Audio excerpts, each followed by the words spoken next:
answer some of your questions. If you have some, you can email us, justin@justinbarclay.com. Also, 616-774-2424. We're streaming live right now on Facebook, YouTube, Twitter, and the like. And you can come on over and join the conversation there, too. We'll be taking your questions as well. Hey, Doctor, appreciate you being here with us today. How are you? Fantastic, Justin. How are you? Absolutely. Hey, great. Well, I see some good news, by the way. Let's start with this. We know we have questions. We want to dig between some of these if we can. Maybe sort of pull the curtain back, cut through the noise, and get to the truth behind some of the viral headlines out there, the things that people are talking about right now. But first, we saw headlines today that indicate that we could possibly see vaccine preparation being ready. The CDC says maybe into October, November. Yeah, that would be tremendous. And, from the beginning of this, we've been talking about a year to a year and a half, which would have put us more towards next October. And so the fact that we're having a conversation now where we're starting to hear rumors that we may have a vaccine by late October of this year is really just a tremendous outcome. And, we're not there yet, and it's still speculative, but the fact that we're talking about at the latest early next year is really tremendous. And in retrospect, will probably be seen as one of the really amazing advances in technology and achievement that came out of this. And we're looking right now, and we have been for some time, at strategies for how we roll vaccine out in the community so that when we do get it, whether it's October or January or whenever it might be, that there's a plan in place in order to make it as accessible as possible, as quickly as possible, while also recognizing that there's probably going to be, I'm sure there will be, some prioritization that happens, especially for healthcare workers, first responders, and those who are the most vulnerable to the most severe consequences of COVID. Dr. Adam London's on the phone with us right now. He's director of the Kent County Health Department. Some of the stories we've gotten and we've seen over the last few days have been kind of make you want to scratch your head. Let's start with the one that came out over the weekend. The first one was this idea that only 6% of people that died with the coronavirus, COVID-19, didn't have any other extra issues, comorbidities, things like that. They died only from the coronavirus. And I know this is one of those stats that makes you scratch your head and go, okay, so what happened? Was it the guy who got, and by the way, there are issues with some of the recording of some of these deaths, and they're trying to go back and fix some of these, but there was a guy that got hit, was in a motorcycle accident, and he happened to be tested and he had the virus, and that was counted as a death in some place. There's a story out there like that. But does that mean we don't have anything to worry about, or is this more to this that we're just not necessarily getting the full picture on? Yeah, so that was the headline that did not surprise me at all. We've known from the beginning that people with underlying pre-existing conditions are more likely to suffer the most severe symptoms and death related to COVID. And it's not unique to COVID either. If someone dies from a heart attack, well, if they had diabetes or hypertension or other pre-existing chronic conditions that may have contributed to death being an outcome, those things are also listed on those death certificates as comorbidities. So things that may have complicated it, that may have led to a death outcome, will be listed as comorbidities with any death. Those rare instances, and we've all heard of these strange stories of motorcycle accidents or gunshot wounds or things like that being listed as COVID deaths. Those are clearly either mistakes or they are things that should not happen, of course. I have spoken to our medical examiner here in Kent County, and he reviews all of those unusual deaths, car accidents, homicides, things like that. And he assures me that does not happen in Kent County. If a person was COVID positive and died in a car accident, that would not be as a contributing factor in that case. So, to these pre-existing conditions, we also, shouldn't underestimate or respect how prevalent they actually are. Almost half of all Americans have pre-existing conditions, whether it's obesity, hypertension, diabetes, kidney disease, heart disease. There are so many things that asthma that people struggle with that can make recovery more difficult for COVID, but also for many other things. Yeah. I know that there's a bigger picture in these things. So, that I had heard you say before that, half of the population has some of those other issues that would be complicated and make these things a little more complicated. This really goes to the further, and I think the bigger picture sort of a conversation about what's happening here is that we need to have a broader and we need to have a better understanding. We need to look at all of the data. We really need to have transparency when it comes to data. We really need to know the full picture so that we can be completely not just informed but empowered here. And one of these stories, I'll bring us. We're talking now with Dr. Adam London, who's on the phone with us, the Kent County Health Department Director. This is the next story that made people really, and I don't know how much traction this has got, so honestly, I don't know how many people have seen this yet, but it's from the New York Times. Your coronavirus test is positive. Maybe it shouldn't be. It says the usual diagnostic test may simply be too sensitive and too slow to contain the spread of the virus.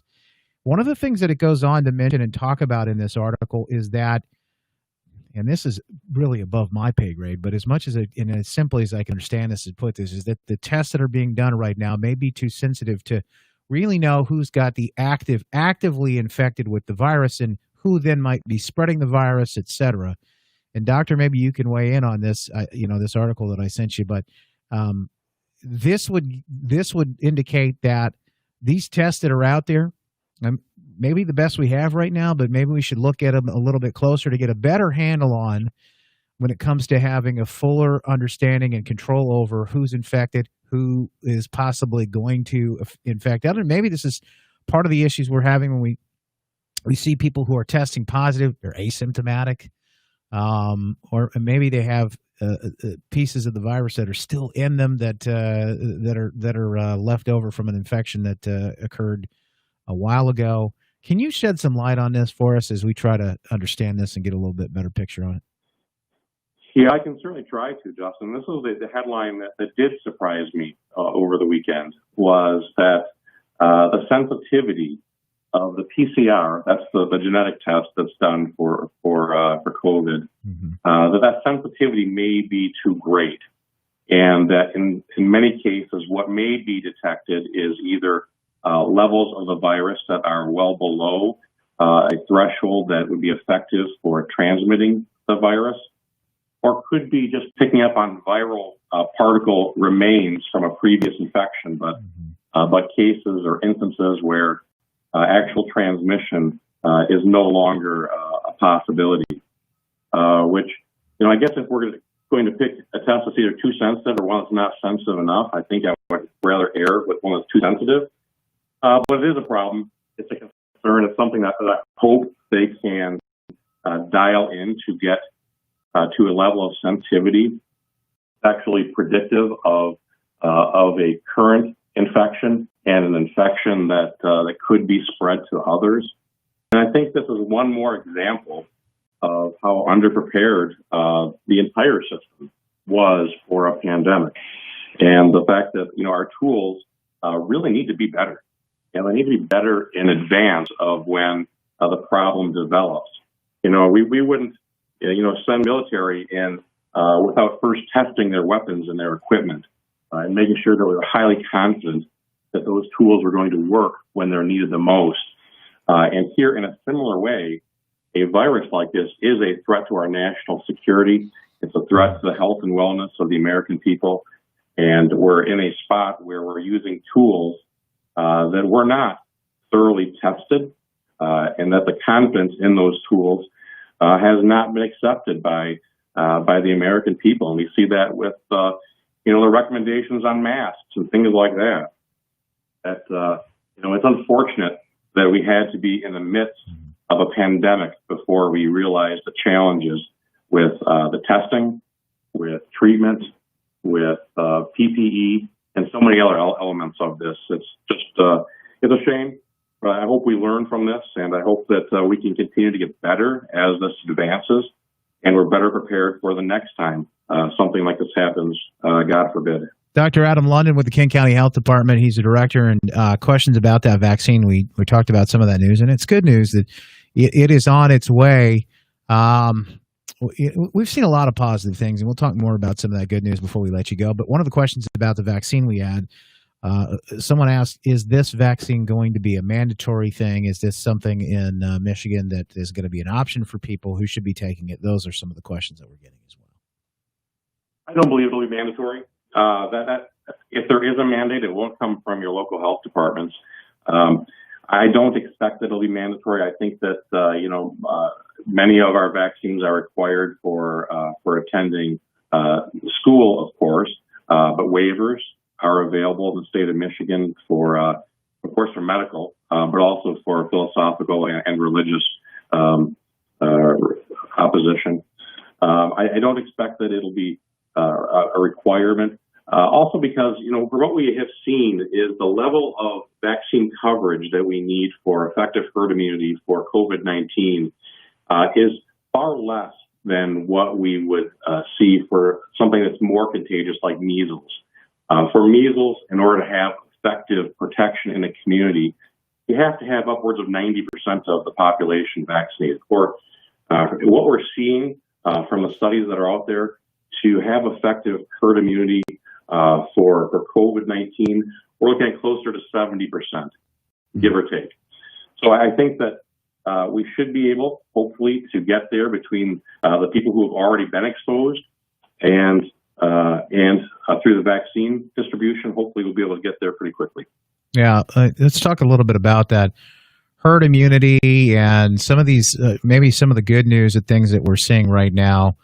Going back, you got a lot of students. I know the big story the other day about Grand Valley State and all these students, over 100 testing positive.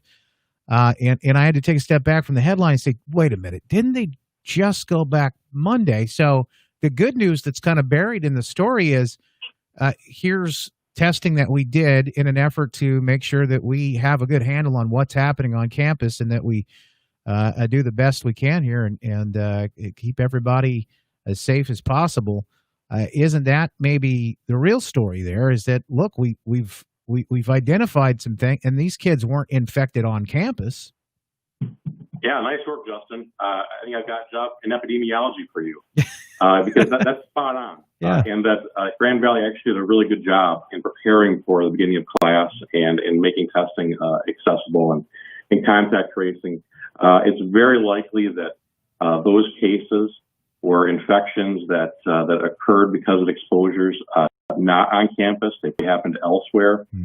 We saw the same thing with some of the challenges with the public schools over the past week. And everyone knows that the Caledonia High School had to go to virtual for a couple of weeks. It also appears to be a similar situation there, where the cases very likely didn't happen actually at the high school. It seems much more likely that they happened at social gatherings and so events that happened in the days just before school began.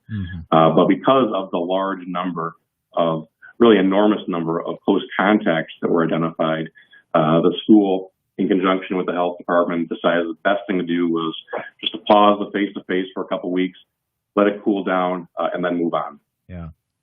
What are we learning when we're getting more of this testing that's being done? What are we learning about some of this stuff? And we're testing these kids that are back in school, or Grand Valley and some of these other places. Are we taking some things away from this? We are. I think we're learning a lot, and the more that I see this pandemic play out here in Kent County, the more I think that we're seeing that masks, social distancing, and hygiene together are pretty effective.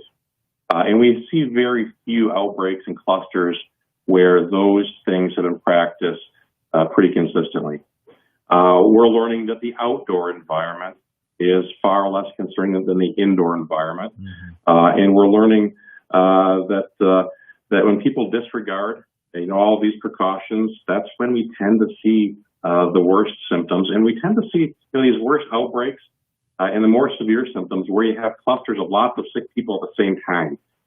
So I think that, another thing, the employee health screenings. And we did some great work in Kent County in partnership with MSU and the West Michigan Policy Forum and others to create tools that are available at KentCountyBackToWork.com, including an employee health screening tool. And this is really important because through the use of that tool, over 1,000 people have been identified as having a fever or symptoms of COVID or having been in close contact with a known case, and they've been excluded from the workplace. Now, certainly not all of those 1,000 plus people had COVID, but a lot of them did. Some of them did. And so by identifying people who are at risk or people who are symptomatic or who are cases early on, and by excluding them from places like school or the workplace, we have seen that we've been able to stall these larger outbreaks before they happen. And so being proactive and doing what we can to encourage people, stay home if you're sick. Don't go to school. Don't go to work if you're sick. You know, what I hear you saying is common sense approaches, and it's balance. It really is. And it's stuff that I think is lacking. We need more of that, especially in the reporting the headlines. Dr. Adam London, unfortunately, we're out of time. It's always a pleasure. Breath of fresh air when we get to hear from you. And, of course, if you want to go back and watch this, you can go back and watch it. It's going to be on Facebook, YouTube, Twitter, all those places. But check out the podcast, too, the iHeartRadio app. Just search West Michigan Live. Doctor, thank you so much for being here. And, of course, if you have questions for him, next time we have him back, we'll get those questions answered. Just email Justin at justinbarclay.com. Thank you, Doctor. We appreciate you being here. Hey, thanks, Justin. Take care, everyone. Make it a great day.